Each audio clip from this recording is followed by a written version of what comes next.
Rally के संचालक अर्कादित्य जी,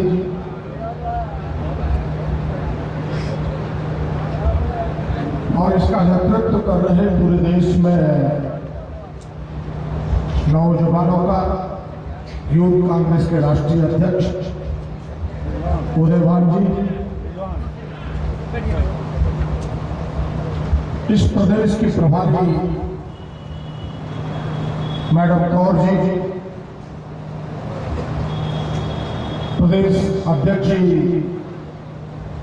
हमारे कांग्रेस के जिला अध्यक्ष जी, तमाम साथीगण कांग्रेस के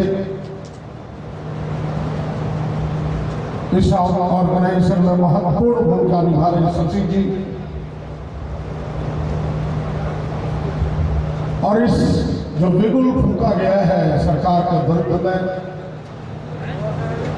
नौजवानों का जो ये आक्रोश रैली है उसमें भाग ले रहे तमाम नौजवानों, नवयुवतियों, मीडिया के साथियों,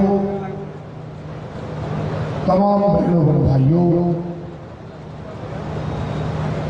मैं चंद मिनटों में अपनी बात कहना चाहता हूं। आप सुनेंगे उदय जी को पूरे विस्तार से। मैं तो पहले साधुवाद देता हूं आप सबको कि इस चिलचिलाती धूप में जिस जोशो खरोश के साथ आप सम्मिलित हुए हैं, आप सब बधाई के पात्र हैं, आप सब धन्यवाद का पात्र हैं। और एक ही पंक्ति कहता हूं कि जब जब युवा जागा है देश का संकट भागा है। जब जब युवा जागा है देश का संकट भागा है। और इस बार देश के नौजवानों ने अंगड़ाई ली, परिवर्तन का मूड बनाया है।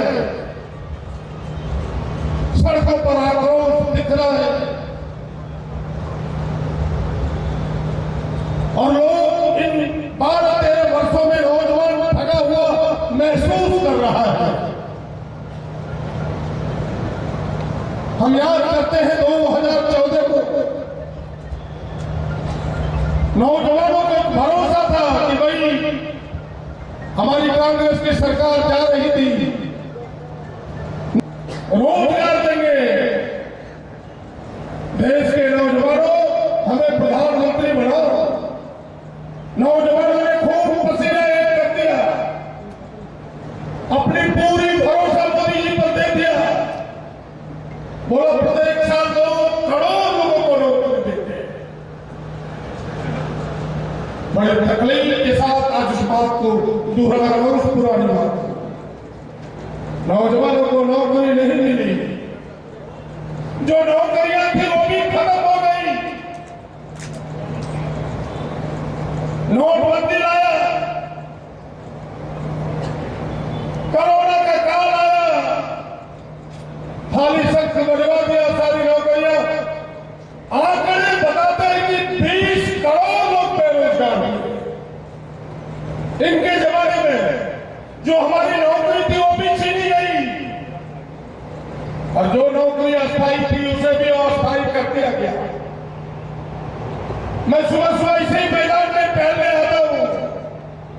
मुझे याद है कि उस समय आज भी लोग प्रैक्टिस करते हैं, कई ग्रुप के लोग, कि मुझे सेना में जाना है, मुझे सिपाही में जाना है। वो सेना की नौकरी जो शानदार नौकरी होता था, उस नौकरी को भी अग्निवीर के नाम पर टेम्पोररी नौकरी बना दिया। क्या मैं गलत कह रहा हूं कि सही? क्या टेम्पोररी बनाया है कि नहीं? जरा हाँ ना तो बोलो, टेम्पोररी बना दिया। ये नौजवानों के साथ धोखा नहीं तो क्या है? एक तो नौकरी नहीं दिया, नौकरी अच्छी थी, जो नौकरी बची उसे भी अस्थायी से अस्थायी बना दिया। इसीलिए मैंने कहा इन 12-13 वर्षों में सबसे अधिक ठगा कोई महसूस करता है तो देश का नौजवान करना। वैसे सारे लोग परेशान हैं, लेकिन नौजवान सबसे अधिक ठगा हुआ महसूस करता है। और जिन परीक्षाओं में पास करके चयनित होकर हम नौकरी के लायक बनते थे, ये नीतियां जिससे हम हुनर प्राप्त करते थे, हाथों में सर्टिफिकेट आता था जिसके बल पर हमें नौकरी मिलती थी, आज उसमें भी धोखा हो गया।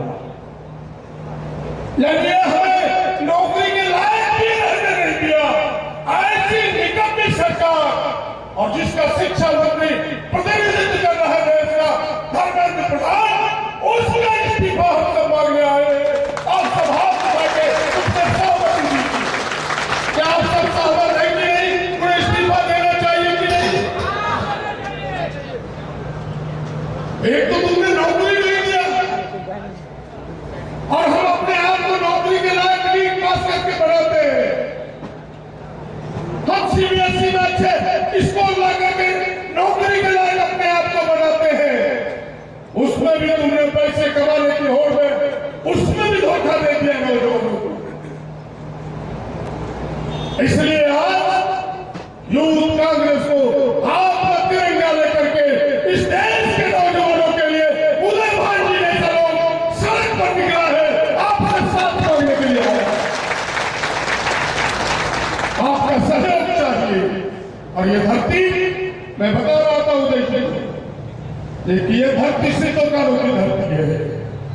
ये धरती वीर बिरसा की धरती है और वीर बिरसा का सौभाग्य से आज पुण्य तिथि है 9 तारीख। क्या हम सही है कि गलत? आज उनकी पुण्य तिथि है।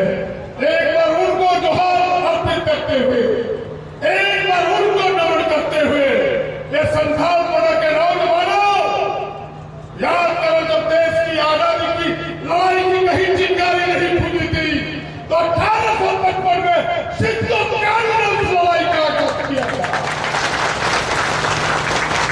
मैं आपसे कहने के लिए खड़ा हूं, इस बार फिर संथाल पड़ा की धरती, ये नौजवान एक बार परिवर्तन का मसाल लेकर के आगे बढ़े हुए भाग के नेतृत्व में, ये मैं आपसे कहने के लिए आया।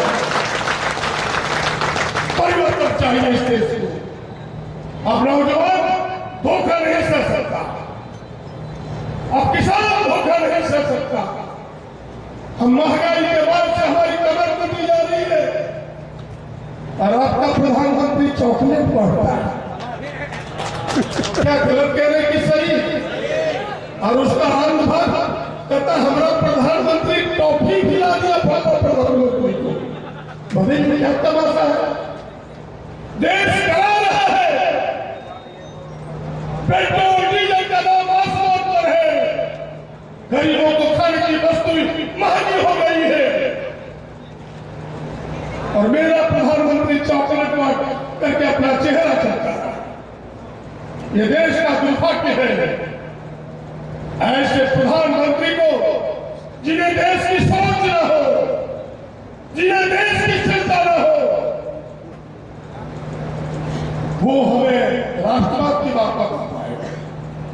मैं केवल आपको सावधान करना चाहता हूं कि नौजवानों, उनके पास वो सपेरा है, उनके पास एक छड़ी है, उनके पास एक मंत्र है, उसी मंत्र का उपयोग वो कर डालता है और हम नौजवान पागल हो जाते हैं उसके पीछे। वो मंत्र क्या है? वो मंत्र है धर्म का मंत्र, वो मंत्र हिंदू मुसलमान का मंत्र, ढोंगी राष्ट्रवाद का मंत्र।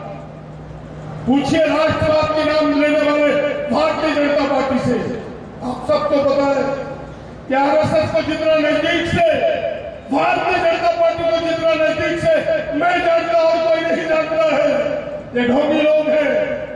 जरा उनसे पूछिए कि अगर तुम राष्ट्रवादी हो तो तुम्हारी मातृ संस्था आरएसएस देश की आजादी को 1947 से 2002 तक अपने कार्यालय में तिरंगा क्यों नहीं फहराया? देश का जवाब दो। 52 साल तक किसने तिरंगा न फहराया?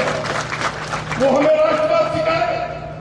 कहता देश की असली आजादी 15 अगस्त 1947 नहीं, 2014। हम पूछना चाहते इस मंच से, ऐसे लोगों से जिन देश की आजादी को झुकलाता हो, उनसे पूछिए क्या सरदार भगत सिंह का वो फांसी का फंदा जो हम देखते हैं तस्वीरों में, अशफाकुल्लाह खां का वो फांसी का फंदा, क्या वो तस्वीर झूठी है? हमें इसका जवाब चाहिए। हमें देश की आजादी 15 को 47 को नहीं मिला।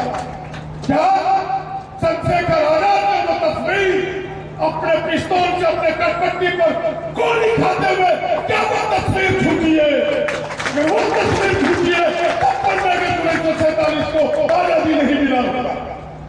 मैं पूछना चाहता हूं भारतीय जनता पार्टी के लोगों से, आरएसएस के लोगों से, ये नए इतिहास के पन्नों को फाड़ करके पुराने इतिहास के पन्नों को, नए पन्नों को, नए अध्याय को प्रारंभ करना चाहता है।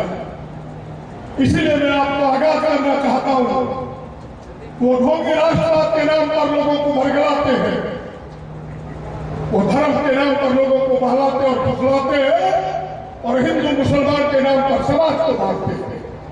आप उससे सावधान रहिए। मैं अपनी बात को लंबी न करते हुए, गोड्डा का अधिकांश नौजवान है, मैं केवल एक बात कहना चाहता हूं कि कांग्रेस ने एक अधिकार दिया है पूरे देश को, बाबा साहब अम्बेडकर ने, पंडित नेहरू ने, वो अधिकार है वोट का। यानी कोई भी राजा हो, रंग हो, टाटा हो, बिरला हो, अडानी हो, मोदी हो, गांव का गरीब आदमी हो, सबके वोट का एक अधिकार है। आज उस अधिकार को भी एसआईआर के माध्यम से छीनना चाहता है। आप अपने घरों में सावधान हो जाए। एसआईआर चल रहा है, 15 तारीख तक मैपिंग होने वाला है। आपका नाम अगर हम मैपिंग में हो तो मैपिंग में कराइए, सबका नाम चढ़ेगा, किसी का छूट नहीं सकता। बीएलओ से भेंट कीजिए।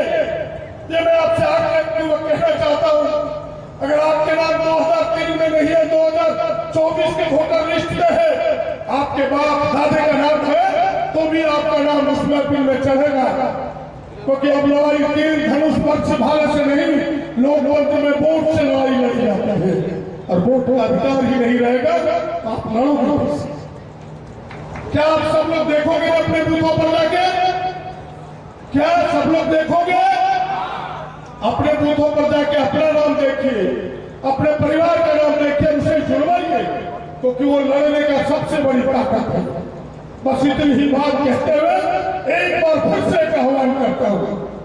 आप सब जानते हैं कि अडानी के विरुद्ध हमने एक लंबी लड़ाई यहां लड़ी थी।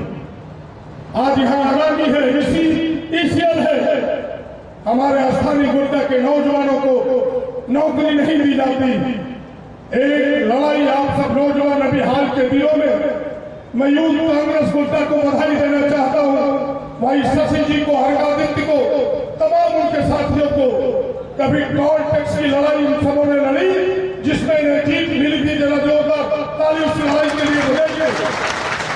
किशन गौरैया सड़क पर बैठा और जीत इन्हें मिली।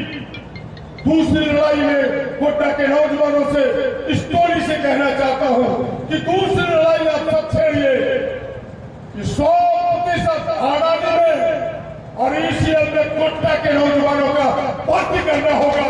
गोड्डा के नौजवानों को भर्ती करना होगा। हम सब आपके साथ हैं, हम आपके पीछे खड़े हैं और चट्टान की तरह खड़े रहने वाले हैं। बस इतनी ही बात कहते हुए कि जो लड़ाई राहुल गांधी जी ने पूरे देश में छेड़ा है, खुदा जी के हाथों में तिरंगा दिया है, इस तिरंगे को मजबूती दीजिए, उस लड़ाई को मजबूती दीजिए।